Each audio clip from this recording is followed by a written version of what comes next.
दोस्तों, आपको क्या लगता है कि हम लोग लाइफ में क्या अचीव करना चाहते हैं? यानी कि हमारी लाइफ का अल्टीमेट गोल क्या है? आप में से कुछ लोगों के लिए वो अच्छी जॉब, अच्छी सैलरी या लग्जरी लाइफ हो सकती है। लेकिन दोस्तों, रियलिटी ये है कि हम अचीव करना चाहते हैं एक हैप्पी लाइफ, और एक अच्छी लाइफ के लिए ही हम पैसों के पीछे भागते हैं, 9 to 6 की जॉब करते हैं और बॉस का कहना मानते हैं, ये जानते हुए भी कि हम कुछ अलग और कुछ अच्छा कर सकते हैं। लेकिन हम इसको इग्नोर करके हर सुबह जॉब पर चले जाते हैं, क्योंकि अब हमारी लाइफ का गोल चेंज होके बस मंथली सैलरी ही रह गई है। लेकिन फाइनेंशियल फ्रीडम अचीव करने के लिए आपको रेगुलर से कुछ अलग करना होगा, जिससे आप अपने फाइनेंस को अच्छे से कंट्रोल कर पाओगे और एक अच्छी वेल्थ भी क्रिएट कर पाओगे। दोस्तों, फाइनेंशियल फ्रीडम अचीव करने के लिए आपको इस बात की क्लैरिटी होनी चाहिए कि आप ये क्यों करना चाहते हैं। ये कई रीजन के लिए अचीव किया जा सकता है, जैसे कि financial independence, self sufficiency, financial stability,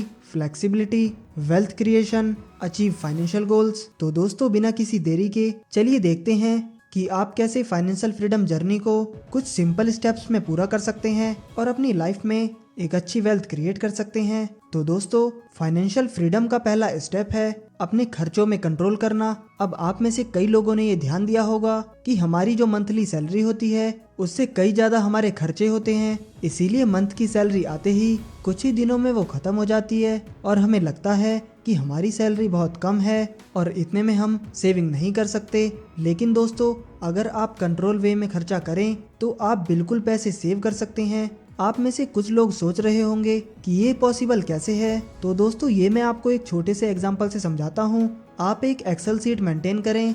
एक तरफ आप इस मंथ की सैलरी का अमाउंट लिखें और दूसरी तरफ आप पूरे मंथ का एक्सपेंस लिखें। सेकंड मंथ भी आप एक तरफ सैलरी का अमाउंट लिखें और दूसरी तरफ आप पूरे मंथ का एक्सपेंस अमाउंट लिखें। अब आप अपने लास्ट मंथ के एक्सपेंसेस देखें और चेक करें कि कौन से ऐसे खर्चे हैं जो आप कंट्रोल कर सकते हैं। कुछ खर्चे तो आप कंट्रोल नहीं कर सकते, जैसे कि रेंट, बिल, फूड एक्सपेंसेस। लेकिन इसके अलावा बहुत से छोटे ऐसे एक्सपेंसेस होंगे जिनको कि आप कंट्रोल कर सकते हो। और ऐसे ही जब आप अपने एक्सपेंसेस 4 या 6 महीने ट्रैक करोगे तो आप देखोगे कि आप अब कुछ पैसे उसी सैलरी से बचा भी पा रहे होंगे। और ऐसा इसलिए दोस्तों, क्योंकि अब आप जानते हो कि कंट्रोल वे में खर्चा कैसे करते हैं। हमारा सेकंड स्टेप है लोन और डेट को अवॉइड करना।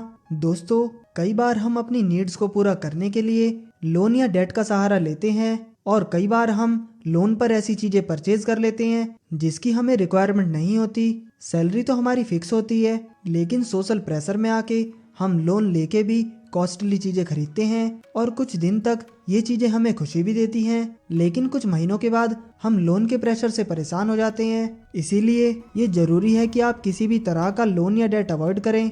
दोस्तों, फाइनेंशियल फ्रीडम का तीसरा स्टेप है लाइफ सिचुएशंस के लिए रेडी रहना।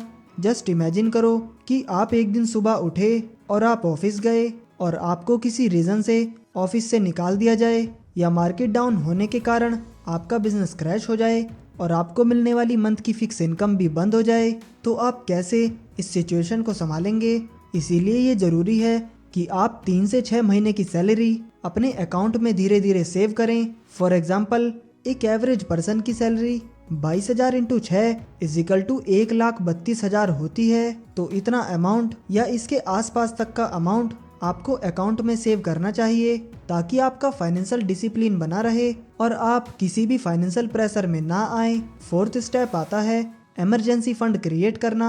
दोस्तों, फाइनेंशियल फ्रीडम को अचीव करने के लिए ये जरूरी है कि आप हमेशा एक इमरजेंसी फंड रखें। आप लोगों ने ये ध्यान दिया होगा कि लाइफ में जैसे जैसे हमारी सैलरी बढ़ती है उसी हिसाब से हमारी रिस्पॉन्सिबिलिटीज भी बढ़ती जाती है और कभी कभी हम इमरजेंसी सिचुएशन में भी आ जाते हैं, जैसे कि wife pregnancy, old parent medical expenses and kids education. और ऐसी ही किसी इमरजेंसी सिचुएशन आने पे हम या तो लोन ले लेते हैं या किसी से उधार ले लेते हैं, जिससे हमारा फाइनेंशियल डिसिप्लिन बिगड़ जाता है। इसीलिए ये जरूरी है कि आप 1 से 2 लाख रुपए का इमरजेंसी फंड हमेशा सेव रखें, जिससे कि आप एक एवरेज पर्सन के कंपैरिजन में ज़्यादा अच्छे से फाइनेंस हैंडल कर पाएंगे।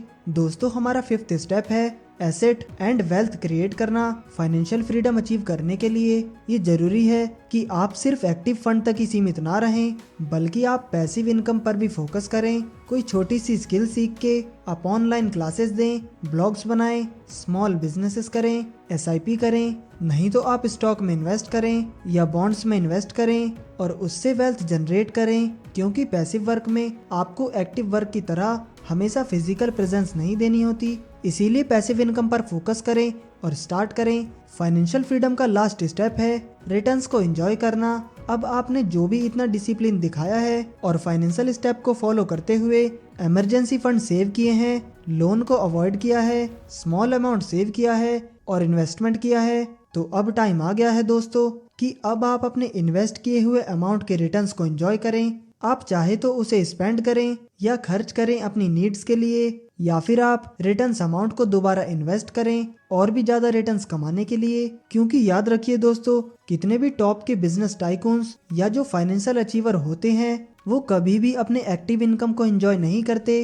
वो पैसे सेव करते हैं, इन्वेस्ट करते हैं और रिटर्न्स को एंजॉय करते हैं। तो दोस्तों, अगर आपको लगता है कि ये वीडियो बाकियों की भी हेल्प कर सकती है उनके लाइफ के राइट डिसीजन लेने में, तो आप ये वीडियो उनके साथ जरूर शेयर करें। और अगर आपको वीडियो अच्छा लगा हो तो वीडियो को लाइक करें और चैनल को भी सब्सक्राइब करना ना भूलें। आपका कीमती समय देने के लिए धन्यवाद।